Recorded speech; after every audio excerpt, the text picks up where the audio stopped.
Maaliwalas na umaga sa inyo mga kabayan. Muli pong nagbabalik si Juan Calan para po ipamahagi ang isang napakasarap na luto na mula sa Ilocos Sur. Ang tawag po namin sa lutong ito ay batcho-batcho po. Tara, samahan niyo po ako. Bale, ito po ang mga sangkap na gagamitin natin. Bunga ng upo, bawang, sibuyas. Gagamit po tayo ng Knorr cube, yung pork cube po, dahil lang isasahog po natin ay karne ng baboy po. At gagamit din po tayo ng atsuete na may tubig. Binabad ko na po sa tubig yan, nahugasan na rin po yung atsuete kanina. Haluin na lang po natin para lumabas po yung kulay ng atsuete at sumama po sa tubig. At gagamitin din po natin ng mantika at saka patis po. Tara na po, simulan na po natin.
So, heto na po.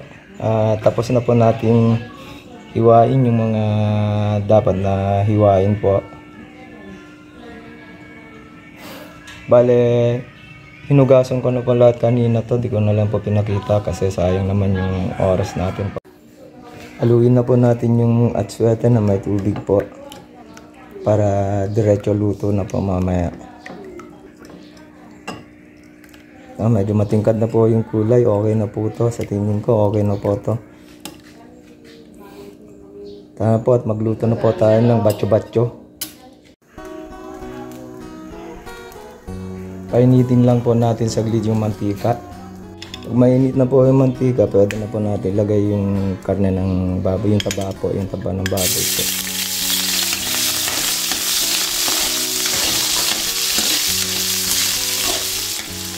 Pagka medyo light brown na po yung color ng taba, pwede na po natin isunod yung laman ng baboy po.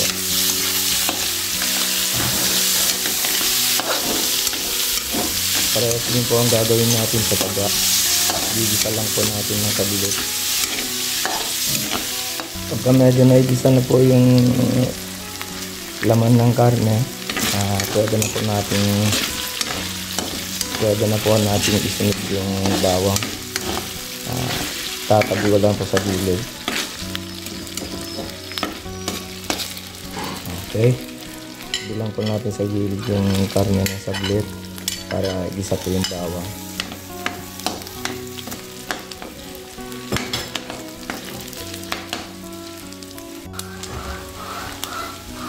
Pagka naigisa na po yung bawang, sunod na po natin yung sibuyas. Inuuna ko po na ginigisa yung karne kasi po pag inuna natin yung bawang at sibuyas, may posibilidad po na masusunog yung bawang at sibuyas.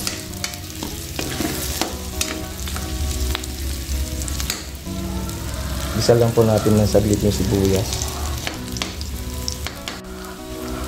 Pagka naigisa na po yung sibuyas, saka po natin pagkahalo-haluin.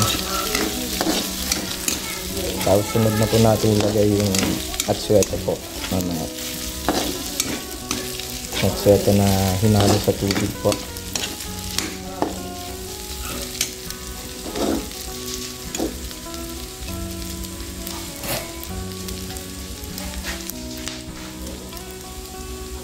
Lalagay na po natin yung atsuete na hinalo sa tubig po.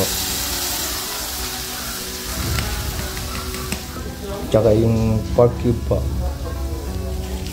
Hindi ko na po haluan ng tubig yan kasi kusa pong lalabas yung katas ng upo mamaya. Kakaroon po ng sabaw mamaya yan. Pagka kumulo na po, timplahan na po natin ng patis. Konti lang po ilalagay natin na patis kasi po may pork cube na tayong nilagay kanina.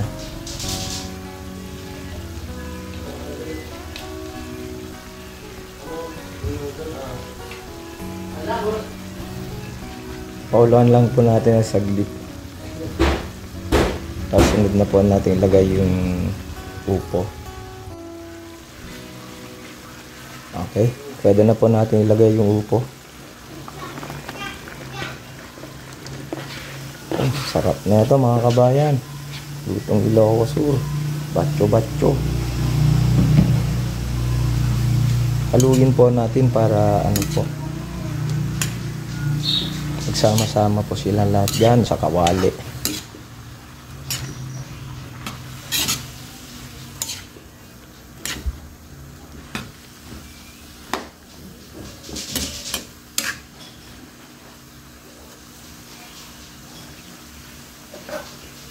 Takpan po natin hanggang sa ano po, maluto na yung upo.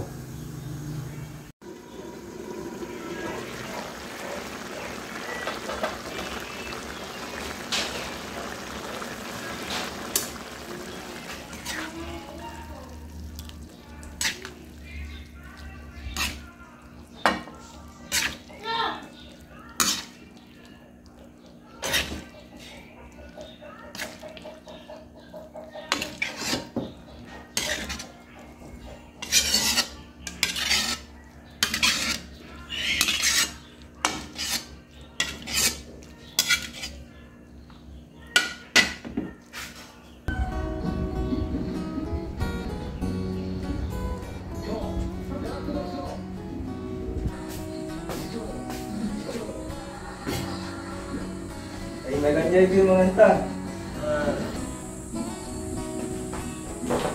Kain tayo mga kabayan. Kain tayo kaya po.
준비됐어요. 우리 황철 씨하고 전소만희 씨.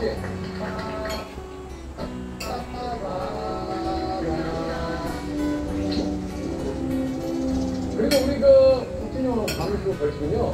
저는 상의를 해가지고